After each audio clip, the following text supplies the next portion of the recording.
হচ্ছে আমরা একটা দাবি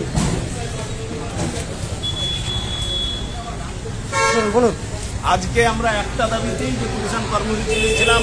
বিগত দিনে বহুবার বিভিন্ন জায়গায় আমরা ডেপুটেশন দিয়েছি। সেটা দাবি হচ্ছে ওয়েস্ট বেঙ্গল হেলথ স্কিম 2014, যেটা শিক্ষক শিক্ষাকর্মীদের জন্য নেই। গভর্নমেন্টের বিভিন্ন কর্মচারীদের রয়েছে, বিশ্ববিদ্যালয় বা শিক্ষকদের রয়েছে, পঞ্চায়েত পৌরসভার কর্মীদের রয়েছে, অথচ শিক্ষক প্রাথমিক থেকে উচ্চ মাধ্যমিক পর্যন্ত শিক্ষক শিক্ষাকর্মীদের নেই।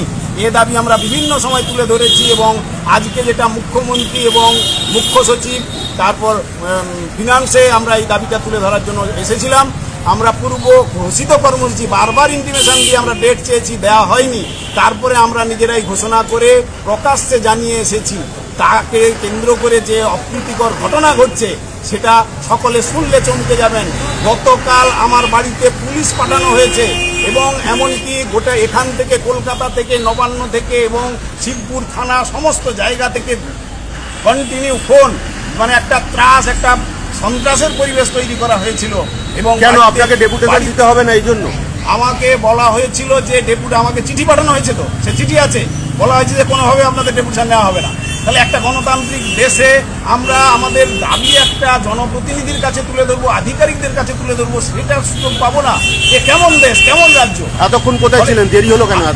সাঁতরাগাছিতে আমি নেমেছি, আমার সাথে সাথে আমাকে ওখান থেকে পুরো বাসে উঠেছি, ওখান থেকে নামিয়ে গাড়িতে পুলিশের গাড়িতে তুলে নেওয়া হলে আমাকে, আমি জিজ্ঞেস করলাম যে কোথায় নিয়ে যাবেন আমাকে, জোর করে বলছি যে আপনার চলুন এখন। দিয়ে শিবপুর থানায় নিয়ে যাওয়া হয়, সেখানে দীর্ঘক্ষণ বসিয়ে বিভিন্ন রকমের জেরা চলে। এতক্ষণ ধরে সেখানেই ছিলাম। সেখানে সেই সব হওয়ার পর তারপর পার্সোনাল বন্ডে আমাকে ছাড়া হয়। সেখান থেকে আমাকে নবান্নে গিয়ে রিসিভ সেকশনে আমরা দিয়েছি।